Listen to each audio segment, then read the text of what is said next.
Welcome to Love Them Knives.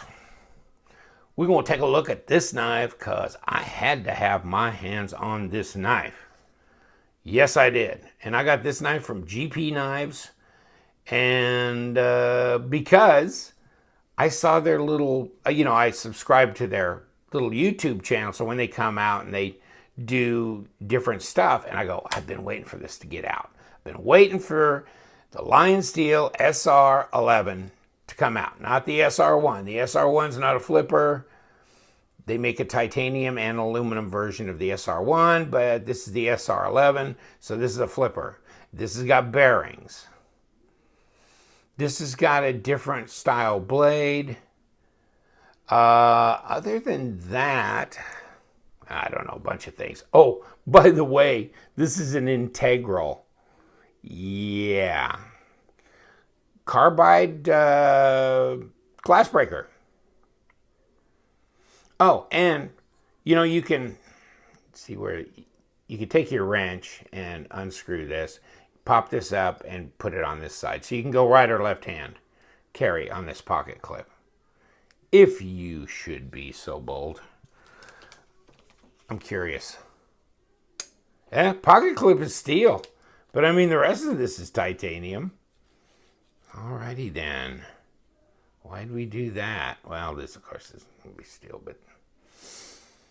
Yeah, no, that's tie. Okay. So you got the Rotoblock Lock. Oh, man, I'll tell you what. I can live without this. I had my hands on the Lion Spy and whatever. No, it's not my cup of tea, but that's the way it comes. And if you took that off, it'd be pretty unsightly. But I think you can lock that out. I saw a quick video on somebody who said they could do that, and then I didn't really pay attention because it really doesn't bother me, and it doesn't accidentally engage anyhow when I mess with this knife. Actually, this has got bearings in it. It doesn't say IKBS, and I didn't read IKBS anywhere, but this is the sign. I mean, this is the logo for IKBS. So at least, what I've seen on like CRKT and the others, or even the Todd Begg stuff that uses IKBS. And so here's LionSteel, the Schleipner steel that they use on here. Supposed to be, resistant to chipping. It's supposed to have toughness. And so obviously it can take impact and some decent degree of hardness. So edge retention. You'll see here the blade, the spine is crowned on this knife. And this was, crap. Hopefully I got a little paperwork on this somewhere. Like this. So I got mine from GP Knives because look, it was $292.95. So it's the integral, blah, blah, blah. And you can see here the stats if you want to look at it. 8.3 overall, blade 3.7, which I like the fact that it's like a 3 3/4 inch blade. Sharpened length, not quite that same length. It's like 3.5, but that's fine. Blade thickness, pretty good right there. And the Schleipner, Sleipner. Oh God, I'm gonna struggle with that one. Steel, 60 to 61 HRC. So that's pretty. It's pretty hardened up. Flipper, closed length 4.75, fairly thick handle at just a tad over a 1/2 inch. And reversible tip up carry. You get a leather belt pouch, 6.6. It's made in Italy, of Maniago, Italy, where LionSteel makes their stuff. And you can pause and read all this if you want. Of course, it was the winner 2017 Blade Show Overall Knife of the Year. So I had to have me one. And you know what? Here's the rest of your pause and read. Pause and read quick. Because you know what it cost on Blade HQ? $346.95. That's like $50 more. So no, negatory. Got it from GP. So I'll put the link to this dog in here. And of course you can get these SR11s in aluminum. Aluminium. You can see here. So I think GP had theirs for like $159. So that's even better too. In any case, I wanted to get full titanium, integral, and I like it. You know, I like it now. I like it at this moment. It's actually behaving itself, and the action is pretty good right now. I have to tell you, when I first got this, I mean, because I was looking forward to having this knife in my hands a lot, both because it's an integral, and I've liked the SR1 Titanium. I never did buy one, and I never bought an SR1 like aluminum even. And I've always thought that was a cool design, and I always wanted to have my hands on one. So there you go with this. And this pivot here, you can put your Torx in. Obviously, you can't take this knife apart because it's a one-piece deal. When I got this out of the box, the first few flips were great. I mean, you know, and then after about 4 flips, this thing went weird on me. I don't know what the deal was, but it was not flipping well. It was horrible. It was like I was jamming it and it would go like that. That's it. That's the best I'd get out of it, you know, like that. And I'd really have to put wrist action into it. And I go, this is not right. And I saw another YouTube video of a guy who said the same thing. After about 4 or 5 flips, it kind of went, well, I mean, he thought dry is what it went. So he put a couple of drops of lube on the pivot, and he said it straightened right up. I did the same thing, and it really didn't immediately change anything. And then I decided, you know what? I'm going to see about this pivot. Maybe this is too tight. And so I backed it off a bit, and it threw it out of, now it is centered, but it threw it out of center a little bit, but it flipped better. And so I dealt with that. And then I thought, you know what? I'm just going to take this pivot screw completely out and pull this whole pivot assembly and pull it out, even though it's integral. Well, I didn't think about the fact that if these are IKBS, these are not caged bearings. These are free, and they sit in a machined groove like in the blade, right? So they're tiny little bearings. If you pull this out and you jiggle it, all those things will fall all over. You'd have to get yourself over a pan or something, if that's what these are in here, which I thought, I'm not going to take a chance. I'm not going to pull this out of here. I changed my mind about doing that. Besides, I pulled this, I unscrewed this pivot screw, and then I put, just a long, thin, thing through there to push out the pivot pin on the other side, and it wouldn't move. I mean, I put it in there and I even tapped it, and I could not dislodge this. And I go, you know what? I'm not going to get real aggressive with it. Screw it. I left it alone, and I just put it up for a few days and took it back out, and it was flipping better. So maybe the lube had time, and me taking the pivot pin out, and then, it loosened the whole thing, and I kind of, so maybe I got more lube into those bearings. And so now it's behaving itself. And when I was doing that, I mean, I got lock stick. I mean, you've got a hardened steel interface here on this knife. But I mean, it doesn't matter. I mean, you can still get lock stick. I mean, believe me, I have done that before, not just on this knife, but I had lock stick. I mean, not good either. It was kind of medium, not really good lock stick.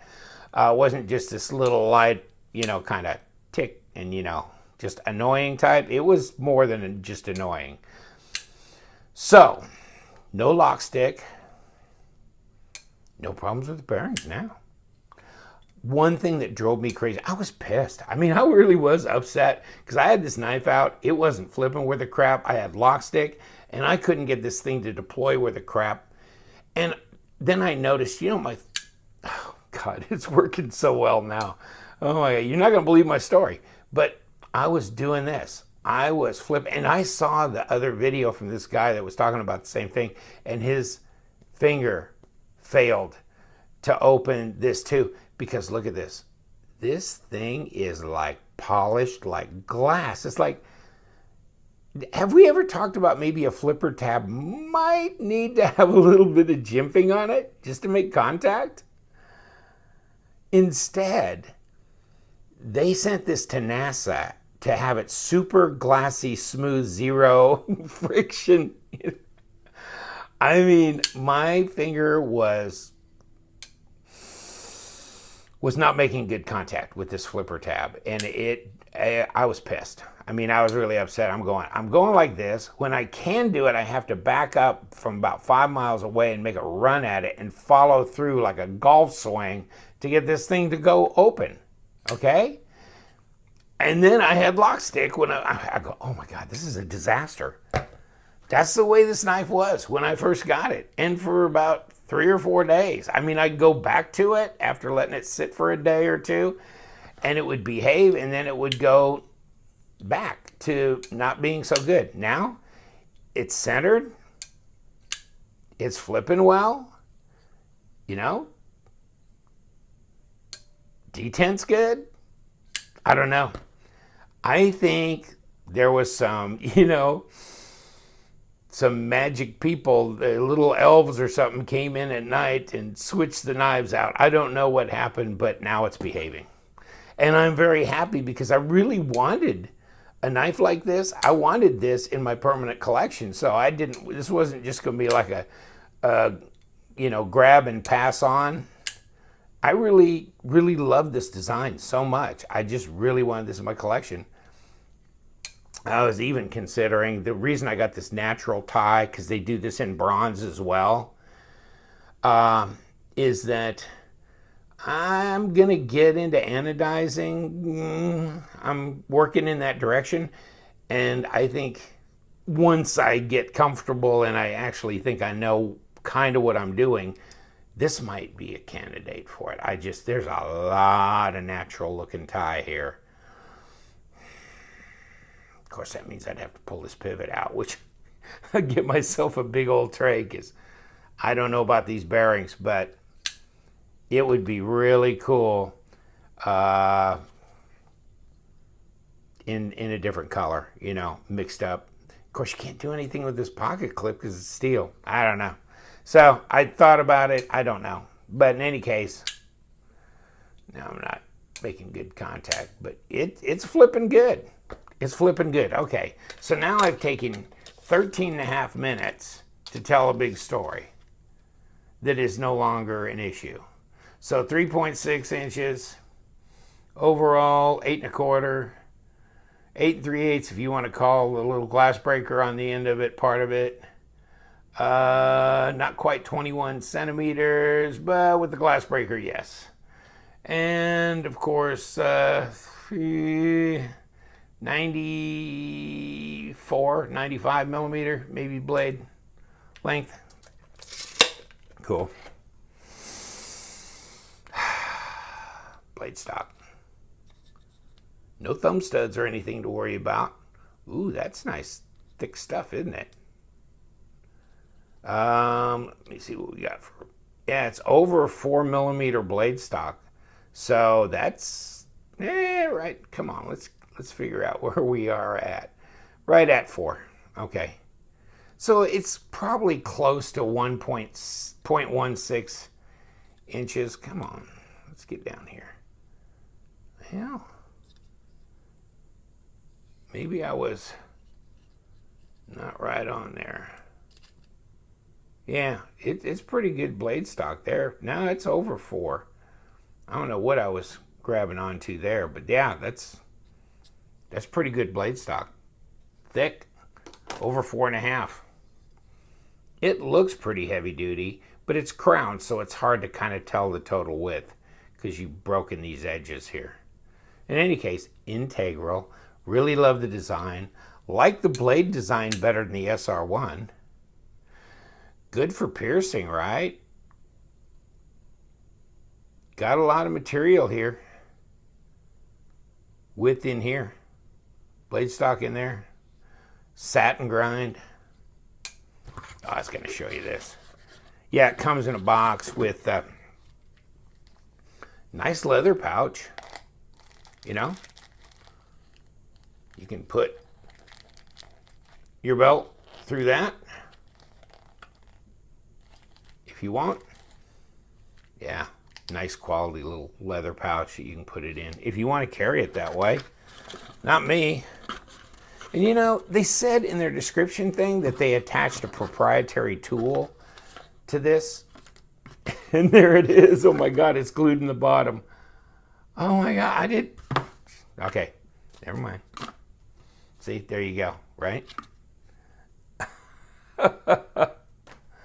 Oh my God. Okay, I didn't see that. I hadn't dug through there, but they said it in their description. So there's the proprietary tool, which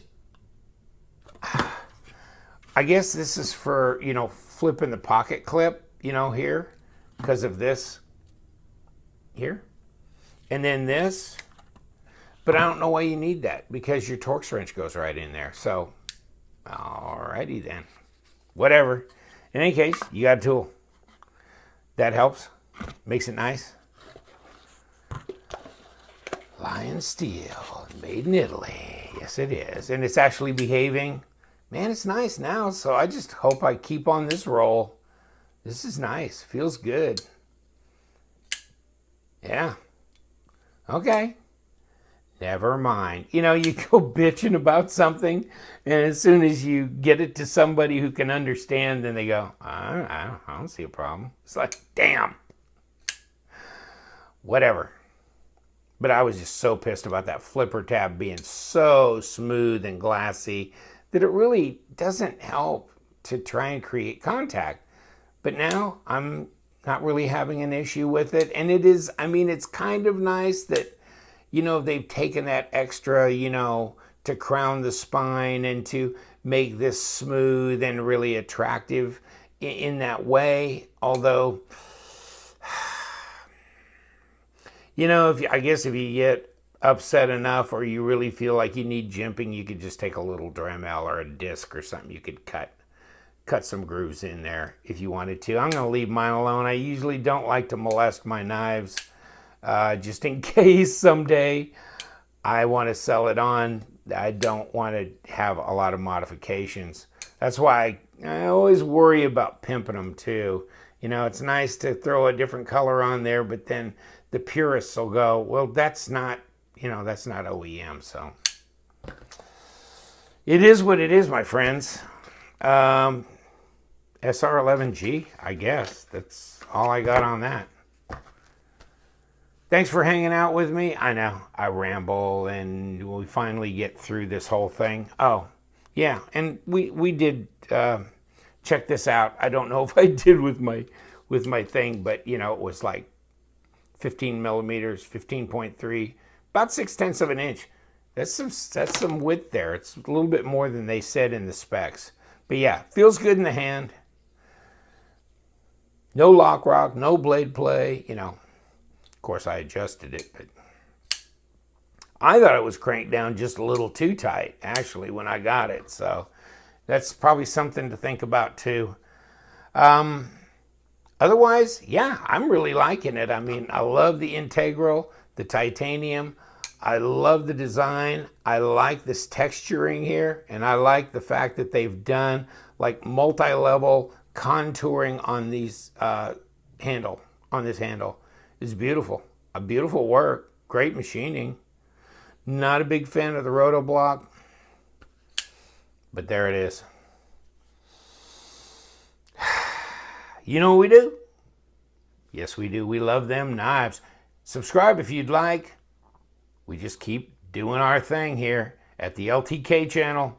So stay sharp.